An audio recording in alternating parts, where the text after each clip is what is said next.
Today we'll be reprogramming another very important STL container, that being the std_optional type. And before jumping into the implementation, I'd like to first explain to you how this std_optional type works. Basically, you can wrap this type around any other type T, and by doing so you make that type nullable, meaning that you can represent the absence of this type with this value called std_null_opt. And we'll be trying to recreate a very similar implementation to that. And yeah, let me first try to give you an intuition behind what kind of memory layout we're trying to achieve. So basically, you have this regular type T, right? And it consists of n bytes. Now, if you have this optional type T, you will also have these n bytes. However, you'll add a byte to indicate whether or not this type is there or not, if it's absent or if it isn't. So you basically have these first n bytes for the actual object T, and the last byte represents if it's existent or not, by being either full ones or full zeros. And you might think that we do it like this by saying, okay, we just have the T for the value and a bool indicating if there is a value. And you could do it like that. However, there are not a lot of problems, but I feel like this design is a bit weird, since you'd construct a T object even though there is or there should be no T object. Like, T always has to be initialized, right? And then you'd need a default constructor for that. So yeah, like, this restricts your use case quite a lot. So what we'll do is we'll create this buffer, so an unsigned char of size of T. And since a char is ensured to be a byte, this size of T, so allocating that many bytes, will always work. And yeah, so let's try to go ahead and design it and create it. So let's create the header file for this, create the skeleton, and make this a templated class that takes an A type name T. Now, as I've mentioned, we'll have this bool indicating whether or not there is a value, and then we'll have this buffer array. Let's call it buffer. And this buffer will be of size of T.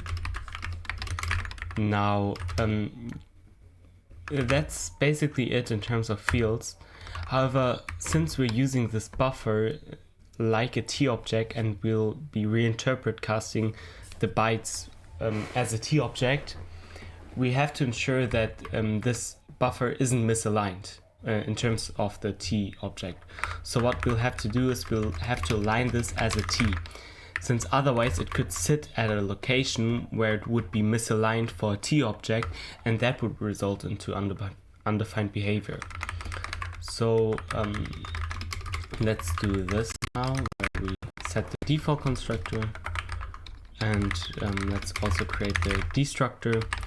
And the std_optional implementation has this reset method, and all this does is it checks if we have a value, and if that's the case, we'll set that false, and we'll call the destructor on that object.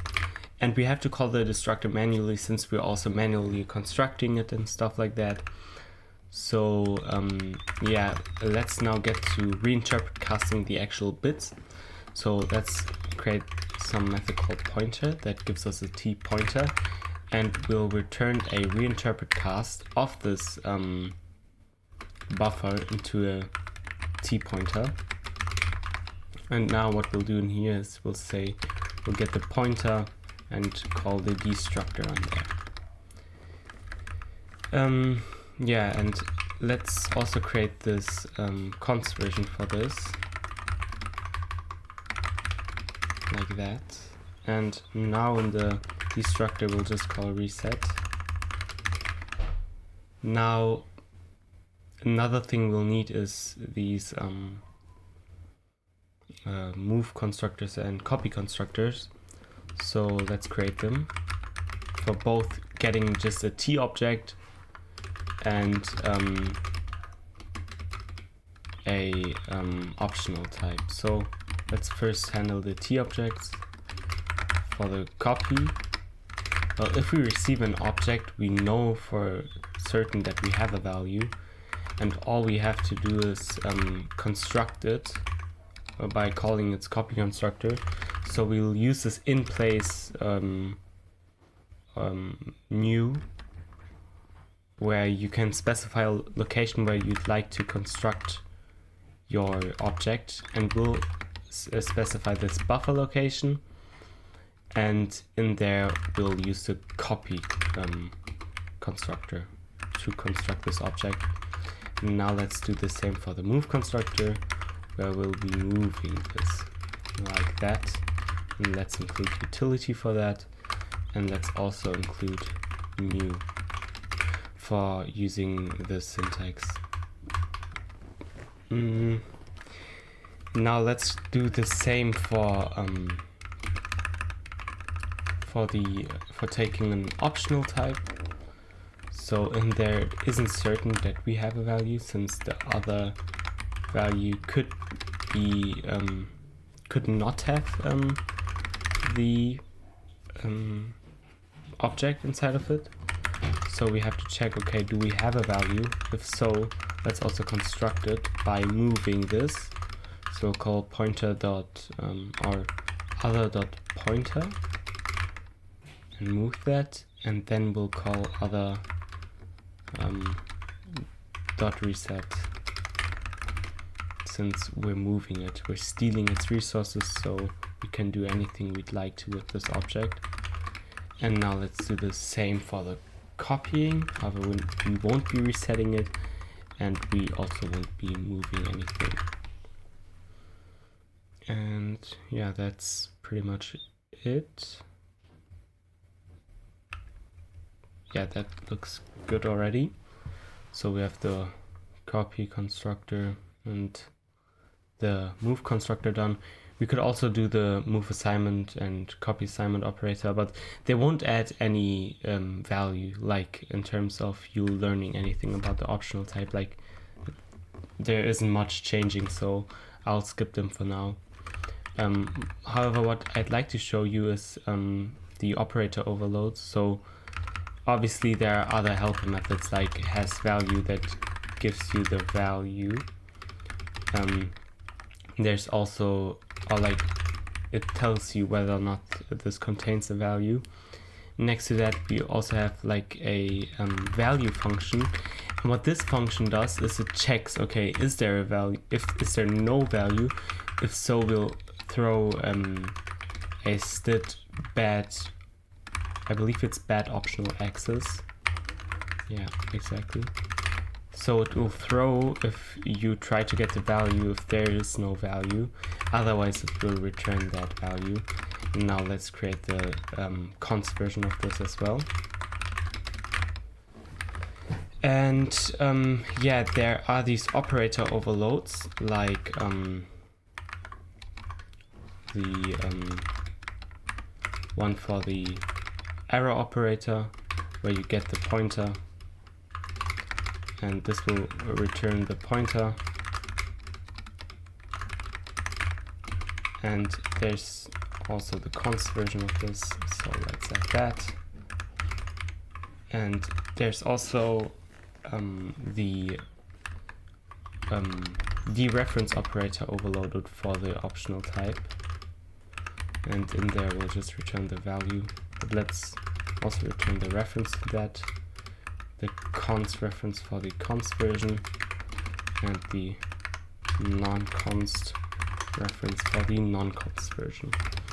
And yeah, this seems to be already working, if I'm not mistaken, so let's try it out. For example, what we could do is we could create an optional type, and let's also include this. an optional int opnum, and let's default construct it. So if we see out opnum.hasValue, this should be false.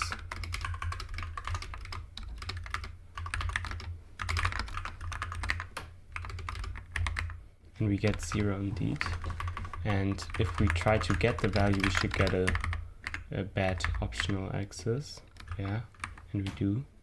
Now if we assign 2 to it, we should get the actual value. And yeah, this seems to be working fine. And yeah, that's pretty much it for recreating this optional type. I hope you learned a lot, and if you did, make sure to leave a subscribe and a like. And yeah, see you in the next episode. Bye bye.